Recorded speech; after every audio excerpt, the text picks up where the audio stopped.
I have a voice. This is the world through my eyes. Where people and events impact us. And have the power to change.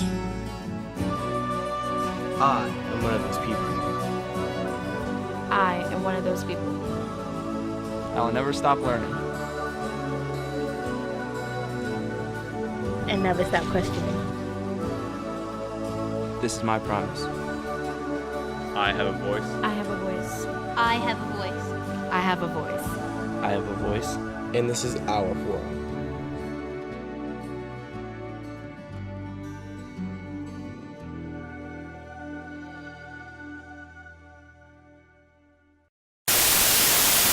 Well, it is a big problem for parents, teachers, and kids. Coming up after the break, the dark side of social media. You build walls, and you say, no, I'm not telling anyone. Something that many of us recall, and that is the suicide of 18-year-old Tyler Clemente on September 22nd, 2010. Tyler jumped off the George Washington Bridge after being a victim of cyberbullying by his roommate at Rutgers University. 13-year-old girl has been forced to move schools after a bully posted fake nude photos of her on Facebook. Bullies have certainly been around for thousands of years, but cyberbullying is a fairly recent development, and it's a serious one. An event looking into cyberbullying concluded that better communication between youngsters, schools, and parents can be a helpful deterrent to this growing problem. Hello, and welcome to The Forum here on EdTV. I'm your host, Patty Nash. On today's show, we're going to be discussing a very serious topic, bullying, and in particular, cyberbullying. We have a panel of experts with us today, and I'll introduce them. From the Red Clay Consolidated School District, we have Brian Moore, who is the supervisor of our Department of Public Safety. From the Office of the Attorney General, Mr. Joseph Flynn, who is the school ombudsman. From the Delaware Department of Education, we have Mr. John Sadowski, who is the Education Associate for School Climate and Discipline. From the Office of the Delaware Attorney General, I'd like to welcome Lucretia Roberts, a Deputy Attorney General who is the Director of the Family Division. And finally, from the Delaware State Police, Master Corporal Dan Salfas, School Resource Officer. I think the first thing we should do today is define for our viewers what cyberbullying is and what forms it usually takes. Can someone tell us? I guess what we can say for cyberbullying would be specific bullying related to attacks on an individual in a technology, using any type of computer or technology that someone could do it anonymously and or you could know the person, but it's done through technology.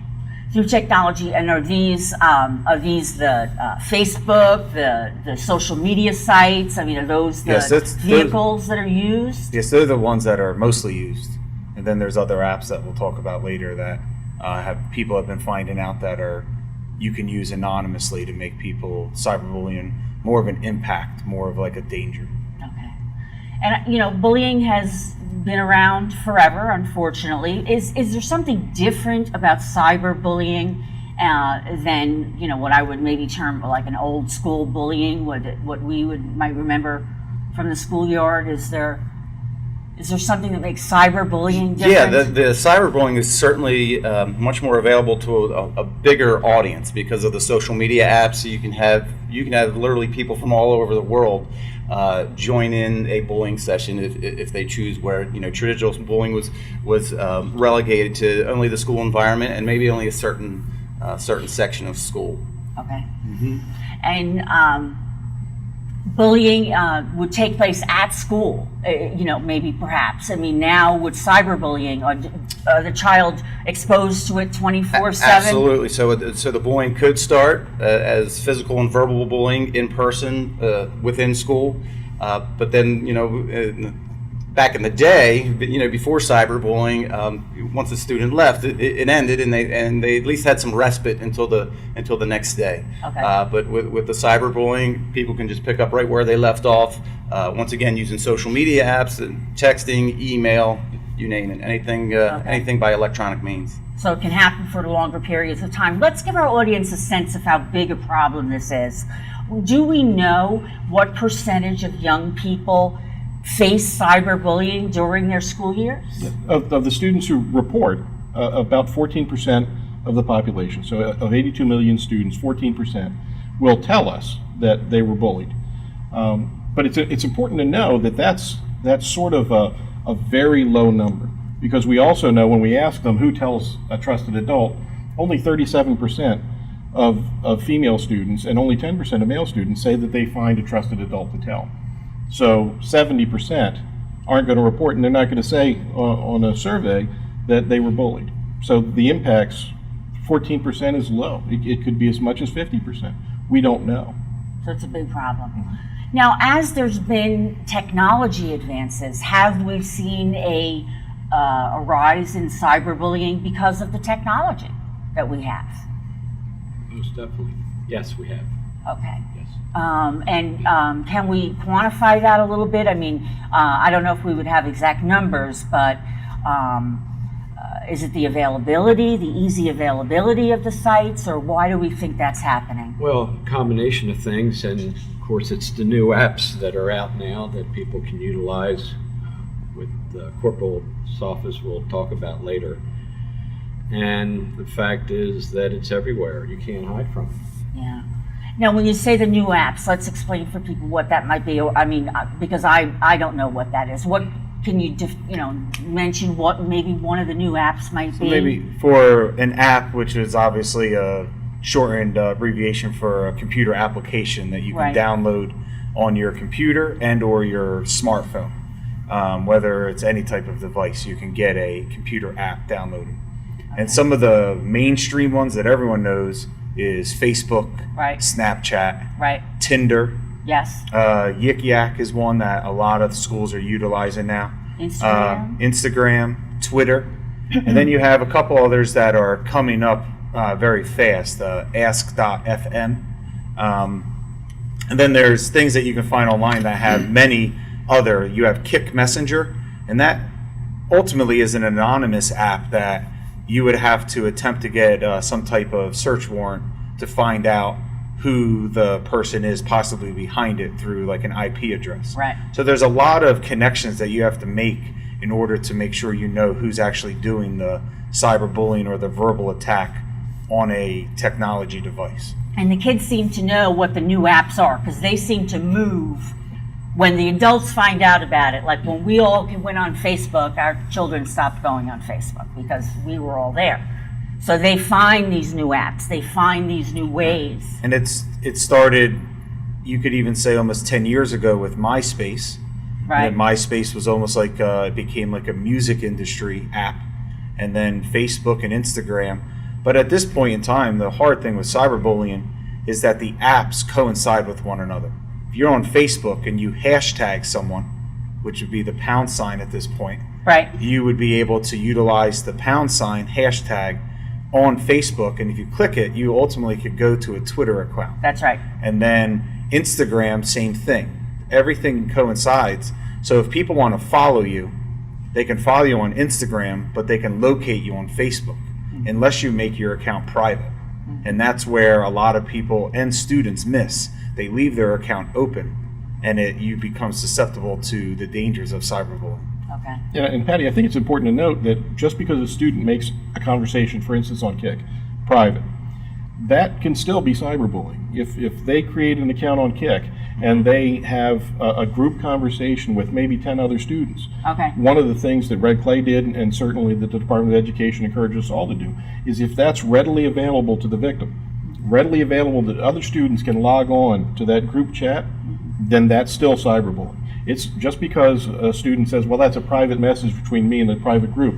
It's not. If any student can get on, if any student can join that group, it's still cyberbullying. You're still victimizing that student. That's part of state regulation.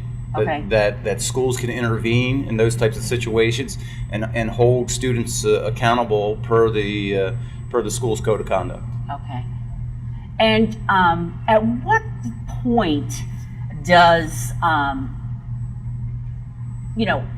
interaction on some of these sites and these apps turn into a crime? I mean, what charges are associated or can be associated with bullying? Right. So bullying by itself is not necessarily a crime. It's the behavior that can develop into a crime. It can meet the criteria that makes it criminal behavior. So generally speaking, when we're talking about communications on via the websites that Corporal Salfas has mentioned, once those communications they rise to a level of conduct or communications that are causing someone to feel distressed or alarmed, that's when we're talking about criminal. Okay. And then we would be talking about offenses such as harassment. You can see some overlap between electronic communications that are criminal and that could carry over into the school. So more traditional bullying would happen within a school, and harassment could also occur within the school. So we'd be looking more so at conduct at that point. But there are several offenses that could be deemed criminal offenses attached to bullying in the school place. And plus, with cyberbullying, you can have terroristic threats where kids will communicate to victims that, hey, we're going to meet you tomorrow and we're going to beat you up, which then relegates it into another crime of terroristic threat, which will mean that at some point I'll get a call through our office, 1-800-220-5414. We'll give you that number. And we'll deal with it accordingly. Okay. Yes. Okay. And is there something about cyberbullying that's easier to prove than, maybe traditional bullying? I mean, is that a traditional physical bullying is somewhat easy to prove because sometimes if there's an altercation or a fight, absolutely, yeah, right. Torn clothes. I mean, there could be bruises, cuts, those types of things.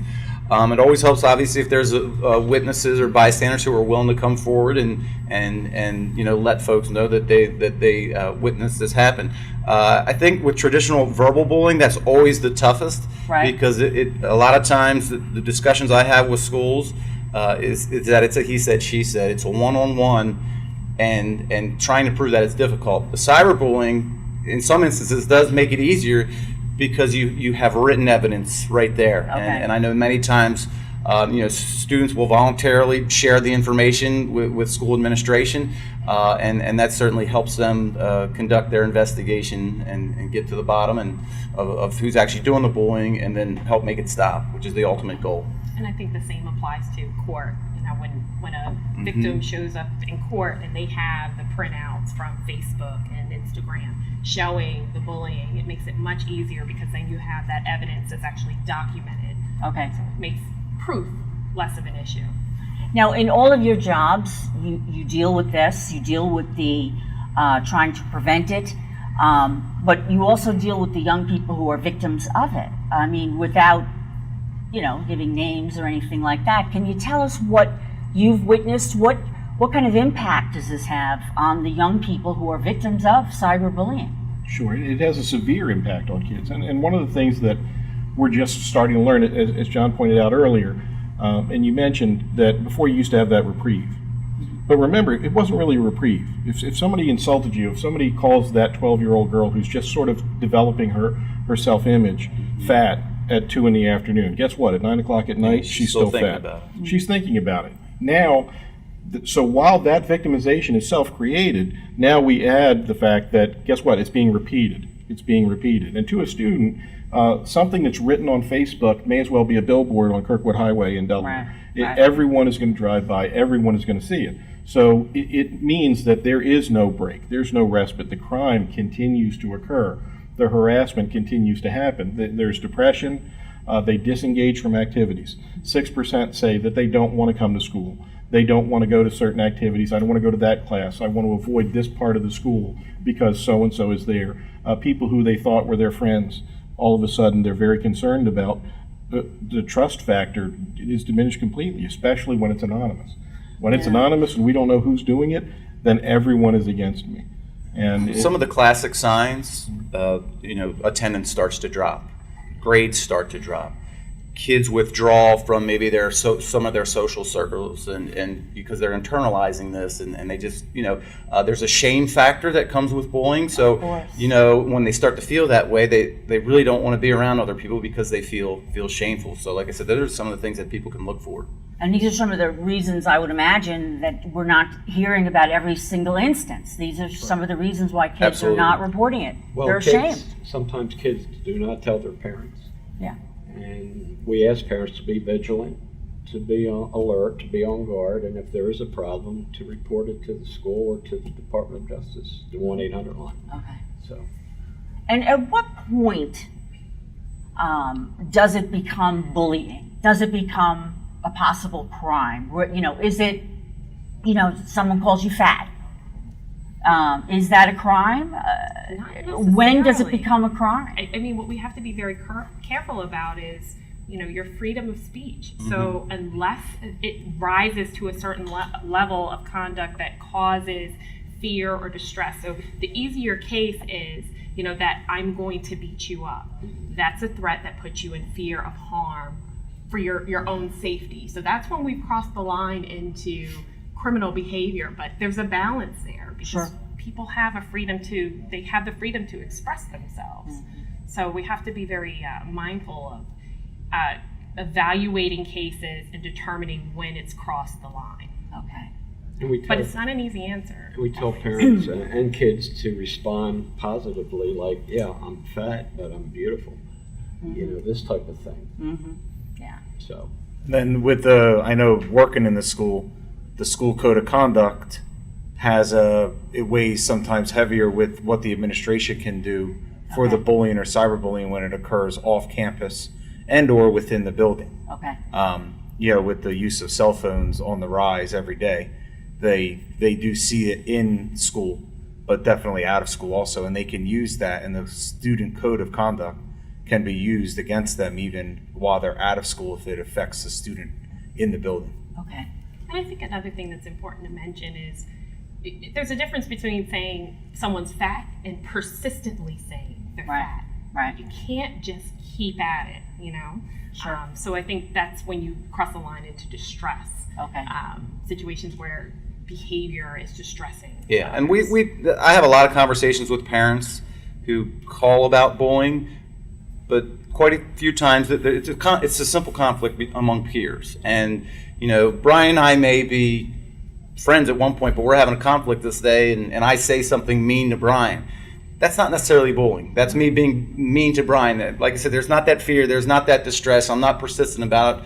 We're having a bad day, and like I said, I've said something that is mean. Like I said, it doesn't necessarily get classified as bullying always. Okay. At what point did police become involved in a bullying case? A lot of times when we get involved, the state police and or other agencies that have police within schools or out of schools, is when a student goes to that trusted adult in the building and they give them enough situation, maybe like, this is alarming to me. A lot of the administrators have a pretty decent working relationship that they can come to us and say, this student has advised us of this going on. Okay. And he or she has brought us printouts from obviously an application like Facebook or Instagram. And then you read that. And from your professional experience, and then you have a lot of people here you can bounce things off of, and you speak about it.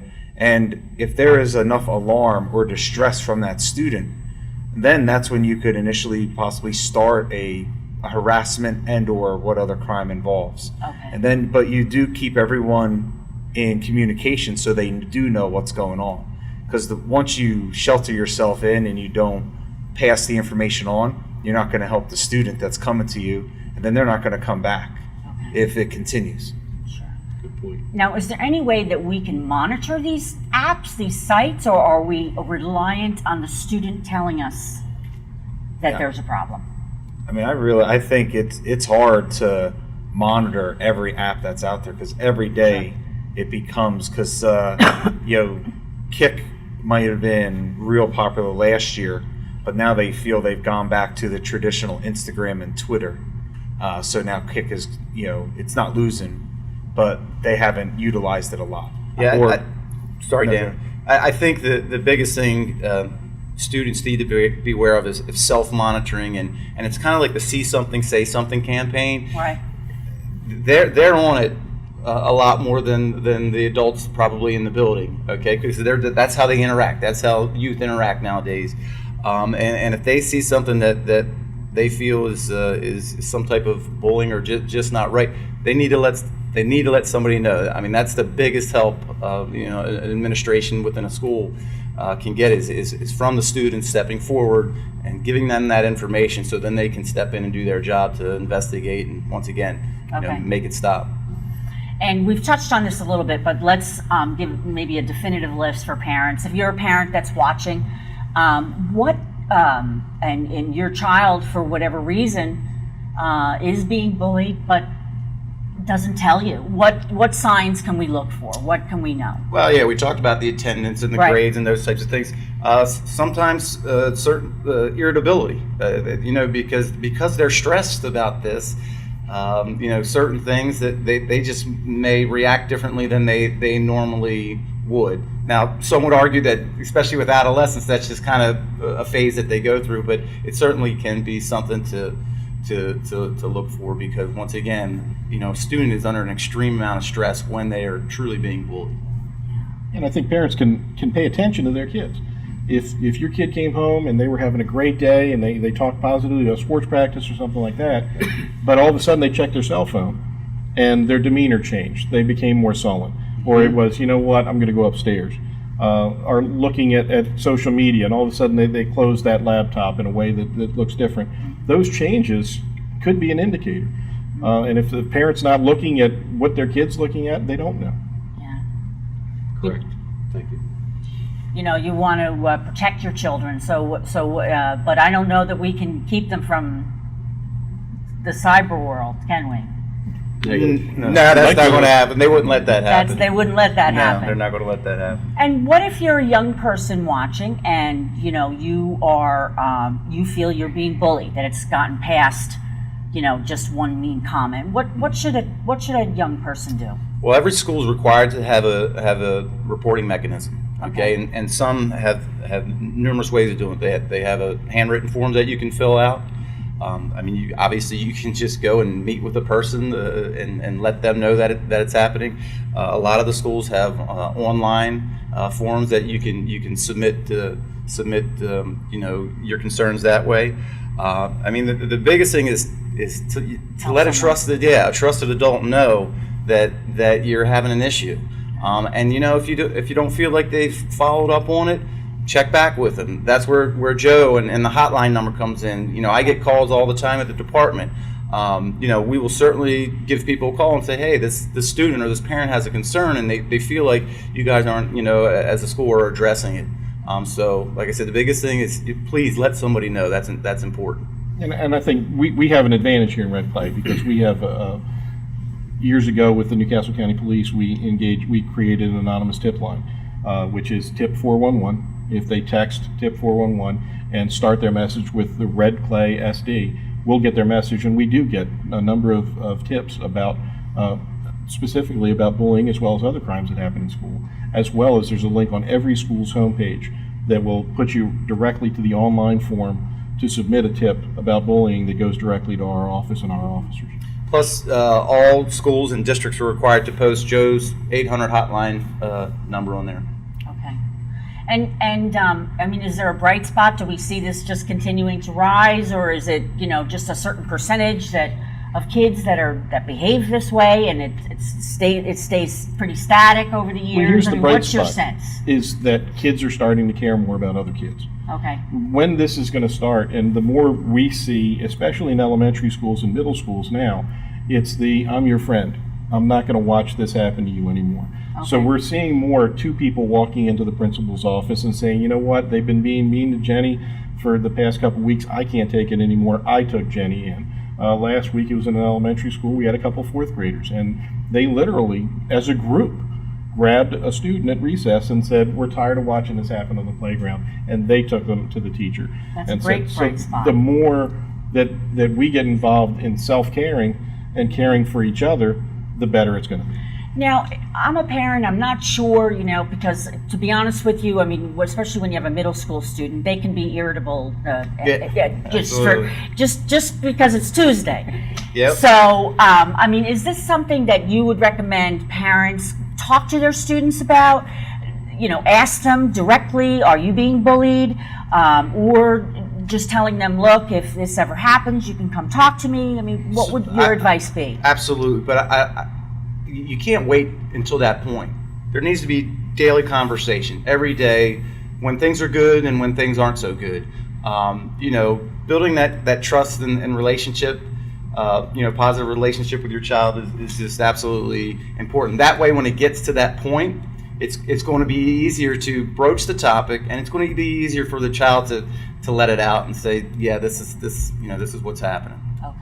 And along with having the expertise here, we do have some phone numbers and some information that we're going to put up online, put up on screen for you to see. And whether you be an adult or a young person, if you see it, tell somebody about it. Absolutely. And I'm going to ask another question about a parent, what a parent should do. I mean, do we need to monitor our children's cell phone every night, take it away from them and look at it, or how do we, is there a better way? What would you recommend? I think you have to monitor your children. Absolutely. And I think part of that is you have to, first of all, you have to be the person that they trust. When they come to you and, we have a tendency to say, well, what did you do to deserve that? Why did he say that to you? You always have to advocate for your own kid. And that creates the safe place. That has that comfortable environment where it's, hey, we can talk. I want you to be able to tell me what's going on, and I'm not going to accuse you of anything, because at the end of the day, it's my job to be there for you. Mm-hmm. And if they trust you, and they trust that you're not going to, you can't, as soon as they say, well, Johnny said this to me, your reaction is either, well, what did you do to deserve it? Or, well, I'm going to go to that school and I'm going to tear it down and I'm going to go yell at the principal. They don't want to, you have to be just middle of the road. You have to be, all right, let's talk about what we can do to help. And what we can do to teach you to address it yourself. Even if it's, I've had some parents who got on the tip line with their student and had the student submit the tip while the parent was right there to say, I'm not always going to be here with you. You have to represent yourself too. Good point. And there has been some highly publicized national cases where kids, there's been some tragic results as a result of cyberbullying. Yes. Absolutely. This is not something to take lightly. Absolutely. Very serious. That's very serious. Well, I'd like to thank my panel for coming in today, all of you. And for those watching at home, we're going to put up a screen with some information. If you have any other questions, these folks are ready to give you some answers. And thanks for tuning in today to The Forum. And we hope to see you next time. Thanks very much.